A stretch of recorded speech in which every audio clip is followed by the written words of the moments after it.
The Charles River Speedway, it was owned and built by the Department of Conservation and Recreation, the State of Massachusetts State Park Agency. It's really interesting when I tell people who have lived in the Boston area about this project. It's either one, like, I have no idea where that building is because it was painted brown, it was almost completely boarded up. They just drove past it on Soldiers Field Road.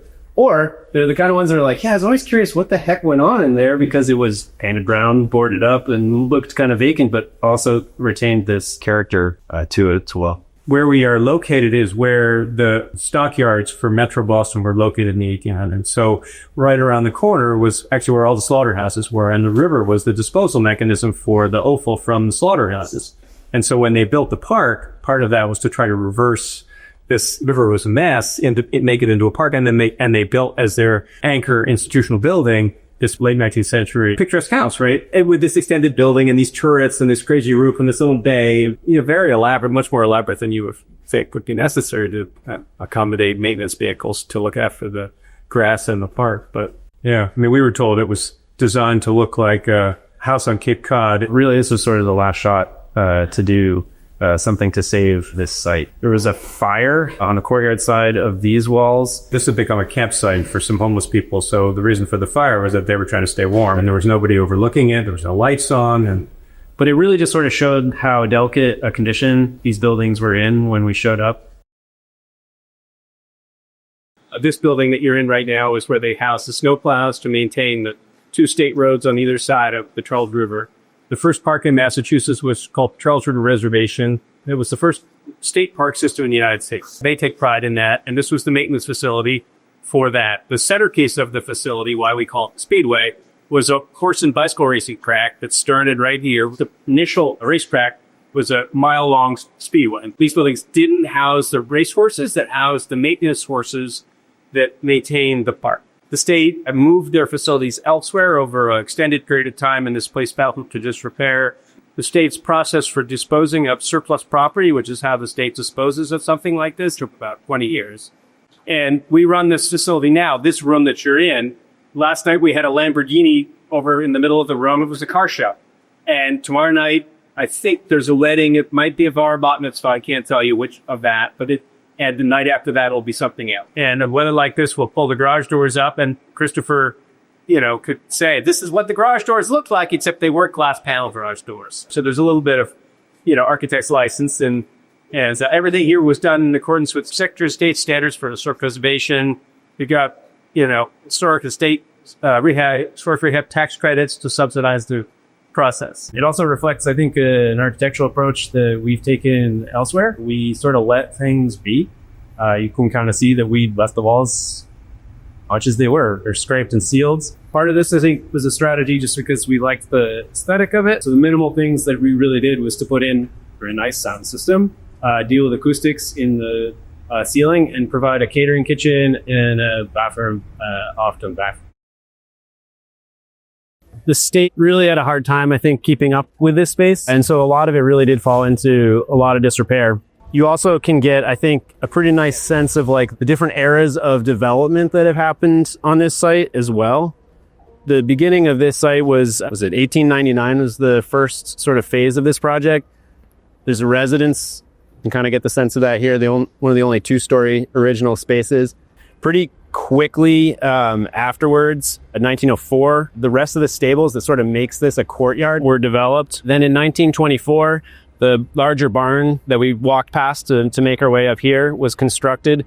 It's actually a 2-story barn, horses on the main floor, sort of at the floor where we're at, cows in the basement. And then in 1939, there was a renovation then done in that space to convert that into police barracks. And so that's when jail cells showed up, which are no longer there, but there's some remnants we'll see when we walk through that space. I think from here, like you can get the gist of what our overall architectural approach was and how it's a little bit different in this space. But to be blunt, when I talk about this space, it's to try not to ruin this outdoor room, right? This was a pretty spectacular opportunity, not a scale of a space or a quality of a space that exists in the greater Boston area really anywhere else. A single-story courtyard, especially I think of this kind of quality in terms of size and scale. So the interventions that we made in here were really about trying to get useful retail space for AHF to be able to use this, but in a way that wasn't competing with the existing architecture.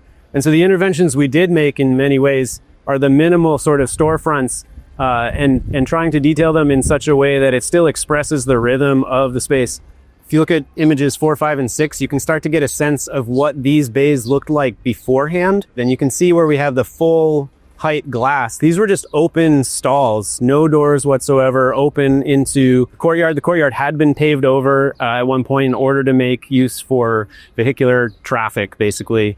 They were parking trucks and all of that kind of stuff. And then lastly, I would say, the rest of what you see here was really an effort to fall in line with national and state level standards for historic preservation. One of the sort of imperatives of this project was that we needed to meet that standard. We needed for them to approve of the way we were going to treat the exterior of these buildings. And so a lot of that was getting into the detail of preserving the trim work, the millwork that is around here, the windows specifically, and getting into some conversations about, you heard at the very beginning of this, there were 4 different phases of development. Which phase were we looking at? And the answer was really all of them. And in a blend of trying to get to a final outcome that both was respectful of the different sort of eras of history of the space, but also in a way to use it so that it becomes usable. Right, because in the end, it needs to be, we collect rent, the rent pays for the operating expenses. We have businesses here and they need to be viable. And so the facility needed to be contemporary and accommodating kind of code requirements, the bathrooms. How do we actually clean this place on a regular basis so that so it's not off-putting, right? So it actually feels like this really works for what it's meant to work like. And that was one of the charges that we needed Christopher to make sure we got right. This ends up being, basically it's a food and beer hall. That's really the simplest way to say it. It's taken us a little while to figure that out. We have a sake bar right there. It's totally effective. 250 square feet. And you guys are architects. You appreciate the fact that each of these small stalls could never have accommodated their own bath.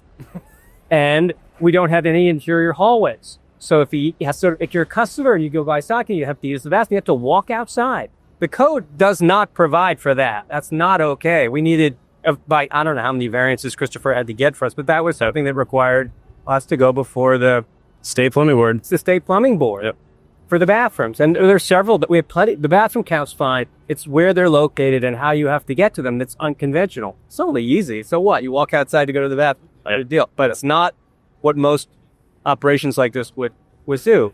I'd say being a historic site, you're given a little more leniency when you make these kinds of requests. And I think as Sean mentioned, the retail plan generally in this courtyard space, we always wanted to have an anchor tenant. We had sort of identified a brewery as a good fit for that larger space in that far corner. The rest of these spaces, we wanted sort of small incubator type retail spaces. Yeah, the other thing that was really interesting to navigate is there are, I think, like 5 different individual floor levels in this complex. So figuring out how to provide an accessible means for everybody to kind of work around in a way that doesn't feel like you just build a ton of ramps was a real challenge. We worked with KMDG landscape architects, and they helped us, I think, solve this with in this case, a stage and a place to sit. As we walked up around the corner, another sort of area where you can pause, but also making your way into different floor levels. And this ends up being a stage. We'll have movies here two times a month. What is inflatable screen and rear projection, and we use the sound system, and we'll get 500 or 600 people in here on a Wednesday night to drink beer and watch the movie. Yeah.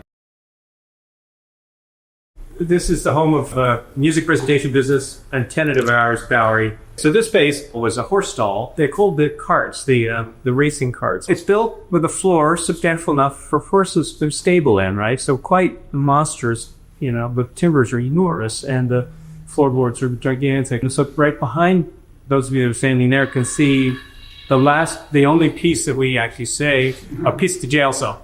So there were 3 jail cells over here. There were actually right along the wall side and 2 on that. So this brick enclosure right here, and you can see the metal grates on the windows. This end was where the prison for help painted up to this little thing. It was called drunk tank paint. That was the colored name of the color, which, and I think that was the primary task of the police. It was to clean up drunken people from the park. We hoped to turn this into a restaurant, as Christopher mentioned. That did happen in part partially because the restaurant world during COVID was very, very inactive. No kid any interest in investing or kind of sitting the neck out. And so we found these great tenants and have moved on completely from that. Although we did make a bar downstairs, which is kind of fun to see. This facility is operated by a tenant of ours called Birds of Paradise. It's a speakeasy kind of cocktail bar. It has won a number of awards. We're extremely proud of their accomplishments. They make spectacular cocktails. I have to say, honestly, we never imagined that we would have a tenant like this in the basement, so it's fantastic. Christopher can describe to you, we only have one way out, and the way you came in is the only way out. So that means the occupancy in here is limited to 50 people total.